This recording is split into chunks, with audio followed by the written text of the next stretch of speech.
बिस्मिल्लाहिर्रहमानिर्रहीम। अस्सलाम वालेकुम नाज़रीन, मैं हूं डॉक्टर अली और आप देख रहे हैं मेरा फेसबुक और यूट्यूब चैनल। नाज़रीन, बहुत अहम तरीन डेवलपमेंट है, बहुत बड़ी खबर आपको देने जा रहे हैं कि शाम के अंदर खाना जंगी में अरब बद्दू कबाइल भी कूद पड़े हैं। जहाँ नाज़रीन हालात जो है वो बहुत ज़्यादा कशीदा हो गए हैं। जो दमिश्क है वहाँ पर इसराइली फौजी यूनिट के दाखिल होने टीवी और रेडियो पर कब्जे के हवाले से इत्तलात मिल रही हैं और 3 अहम तरीन शख्सियात की जो है वो अमवात की भी खबरें आ रही हैं, जिसमें एक वज़ीर दिफा भी शामिल है। इसकी ताज़ा तरीन अपडेट आपके साथ शेयर करेंगे। और नाज़रीन, जो शाम के प्रेसिडेंट अल जुलानी अपने ख़ानदान समेत तुर्की फ़रार होने की इत्तलात भी मिल रही हैं, ये भी आपके साथ हम शेयर करेंगे। अब इस वक्त क्या सूरत हाल है, ये तमाम तर डिटेल्स आपके साथ शेयर करेंगे। वीडियो की तफसील में जाने से पहले अगर आपने हमारे इस चैनल को सब्सक्राइब नहीं किया हुआ तो आपसे गुजारिश है काइंडली इसको सब्सक्राइब कर लें और बेल आइकन को ज़रूर दबा दें ताकि हमारी आने वाली वीडियो सबसे पहले आप तक पहुंच सकें। नाज़रीन, हम आपके शुक्रगुजार हैं जो आप हमारे वीलॉग्स को देखने के लिए वक्त निकालते हैं और कमेंट सेक्शन में अपनी मोहब्बतों का इजहार भी करते हैं। नाज़रीन, इस वक्त सूरत हाल ये है कि शाम के अंदर हालात जो है वो काफ़ी ज़्यादा कशीदा हो रहे हैं। खाना जंगी जो है वो बहुत ज़्यादा बढ़ रही है। पहले हमने आपको बताया कि जो स्वीडा के दोरोज़ी हैं उन्होंने इसराइल से मदद मांगी और वहाँ पे जो है वो जिस तरह से इसराइल ने स्ट्राइक्स किए और उसमें बड़ी तादाद के अंदर जुलानी की जो फ़ौज है उसके जो जंगजू हैं वो मारे गए।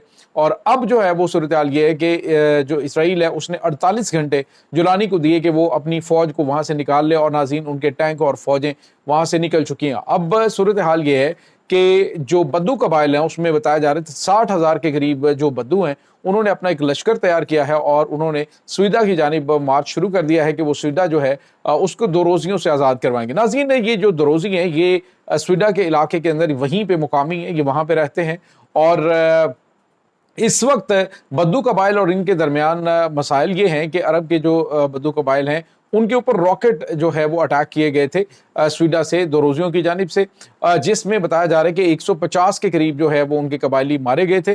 जिसके बाद अब सूरत हाल ये है कि उन्होंने कहा कि हम इनका बदला लेंगे और उन्होंने जो कबाइली लश्कर हैं वो स्वीडा की जानिब रवाना कर दिए हैं। अब दूसरी जानिब नाज़रीन आपको ये पता चले कि बताया जा रहा है कि दोरोजी जो है इनके इस वक्त 3 ग्रुप बने हुए हैं, 3 मुख्तलिफ ग्रुपों में। एक ग्रुप जो है वो 2 ग्रुप जो है वो जुलानी की हमायत कर रहे हैं यानी मौजूदा हुकूमत की, लेकिन एक ग्रुप जो है वो कह रहे हैं जी कि हम यहाँ पे किसी भी हुकूमती जो मिशनरी है उसको काम नहीं करने देंगे, हम यहाँ पे खुद हुकूमत करेंगे।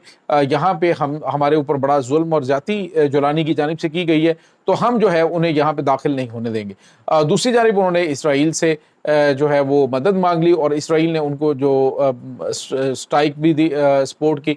असल में इसराइल का जो मामला कल मैंने आपको बताया था कि इब्रानी मीडिया ये दावा कर रहा है कि जुलानी और उसके बाद जो इसराइली हुकाम है उनके दरमियान कोऑर्डिनेशन के साथ ये अटैक हुए हैं और मकसद इसको एक डेविड कॉरिडोर में तब्दील करना है, ये जो स्वीडा का इलाका है और इसको शुमाली इराक के सूबे इरबिल के साथ मिलाना है और ये जो है वो इनकी प्लानिंग चल रही है। दूसरी जानिब नाज़रीन हुआ ये है कि जुलानी ने कहा जी कि मैं कहीं पे भाग नहीं रहा, कहीं पे जा नहीं रहा। मुख्तलिफ किस्म की स्टेटमेंट्स जो हैं वो अभी तक मीडिया पे आ रही हैं, लेकिन अभी जो खबर ताज़ा तरीन आ रही है वो ये है कि नाज़रीन हालात जो है वो काफ़ी ज़्यादा आउट ऑफ कंट्रोल हो रहे हैं। बद्दू जो हैं वो अरब कबाइल जो हैं उन्होंने कहा जी कि हमारे ऊपर खाना पीना हराम है जब तक कि हम स्वीडा के जो दोरोजी हैं उनसे अपने जो मारे जाने वाले लोग हैं उनका बदला नहीं ले लेते। इस वक्त नाज़रीन जो खाना जंगी है वो बड़ी तादाद में शुरू हो चुकी है। अभी तो ये मामला यहाँ पे है लेकिन अब ये मामला पूरे शाम के अंदर फैलता हुआ दिखाई दे रहा है। अब नाज़रीन सोशल मीडिया के ऊपर जो ये बताने की कोशिश की जा रही है कि इनका ताल्लुक जो है वो शिया कम्युनिटी से है दोरोजियों का, लेकिन नाज़रीन इनका शिया कम्युनिटी के साथ ताल्लुक नहीं है। ये मुसलमानों और ईसाइयों और यानी इनका जो मिक्सचर सा है कल्चर का भी और जो तालीमात हैं इनकी उनका मिक्सचर सा है यहूदियों का भी। तो इस हवाले से अगर आप ये कहें कि उनको मुसलमान, अगर हम अहले तशय्युह की बात करें तो वो तो उन्हें मुसलमान नहीं तस्लीम करते, लेकिन इनमें से एक ग्रोह जो है वो ईरान से रवाबित में होने के हवाले से भी इतलात मिल रही हैं। लेकिन सवाल ये पैदा होता है कि अगर ईरान का उनके साथ राब्ता है यानी जो हिकमात दोरोजी हैं जो वहाँ पे इस वक्त स्वीडा के अंदर हैं तो फिर इसराइल उसकी मदद क्यों करेगा। तो नाज़रीन यहाँ पे आपको ये बताते चलें कि ये एक पूरी प्लानिंग के तहत किया जाने वाला काम है और ये अरसा दराज से इसकी प्लानिंग चल रही थी।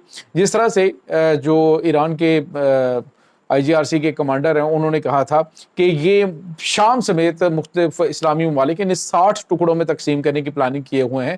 اب شام کے ٹکڑے، اب سویڈا کا علاقہ، پھر اس کے بعد جو دمشق ہے، پھر اس کے بعد دیگر جو علاقے ہیں ان کو الگ الگ سے انہوں نے پلاننگ کر رکھی ہے۔ ترکی کہہ رہا ہے جی اس علاقے کے اوپر میرا قبضہ ہوگا، اس کے بعد جو ہے وہ جولانی کہاں پہ قبضہ کرے گا۔ ابھی تو فی الحال ناظرین جولانی کی چھٹی ہوتی ہوئی دکھائی دے رہی ہے۔ صورتحال یہ ہے ناظرین کہ ابھی ایک اور ڈیولپمنٹ سامنے آ رہی ہے، وہ یہ ہے کہ شام کے جو وزیر دفاع ہیں ان کو قتل کر دیا گیا ہے۔ یہ خبریں اس وقت عبرانی میڈیا کے اوپر اور عرب میڈیا کے اوپر بھی چل رہی ہیں، اور ان کے جو 3 اہم ترین شخصیات جو ہیں انہیں قتل کیا گیا ہے۔ ایک فوجی یونٹ ریڈیو اور ٹیلی ویژن کی عمارت میں داخل ہوئی اور مکمل طور پہ کنٹرول حاصل کر لیا گیا ہے، اور اس کے بعد جو ہے وہ اگلے مرحلے میں ناظرین یہ بڑی اور اہم ترین عمارتیں ہوتی ہیں جن کو ابتدائی طور پہ آپ کو یاد ہوگا کہ جب پاکستان کے اندر مارشل لا لگا تھا تو فوری طور پہ پاکستان ٹیلی ویژن کے اوپر جو ہے وہ کنٹرول لیا جاتا ہے، اور فوری طور پہ جو ٹرانسمیشن ہے وہ اپنے قبضے میں لی جاتی۔ تو اب جو ہے وہ سرکاری ٹی وی اور اس کے بعد ریڈیو کی عمارتیں وہ بتائی جا رہی کہ شامی حکومت کے قبضے سے نکل چکی ہیں، اور یہ بھی اطلاعات مل رہی ہیں کہ جولانی اپنے خاندان سمیت جو ہے وہ ترکی فرار ہو چکا ہے، اور یہ اس وقت ناظرین غیر مصدقہ اطلاعات ہیں۔ اس وقت عرب میڈیا کے اوپر یہ رپورٹ کیا جا رہا ہے کہ جولانی جو ہے وہ اپنی فیملی سمیت وہاں سے موو کر چکا ہے۔ تو یہ ناظرین اس وقت صورتحال کافی زیادہ سنگین دکھائی دے رہی ہے۔ دوسری جانب عراق جو ہے وہ کافی زیادہ ہائی الرٹ ہے۔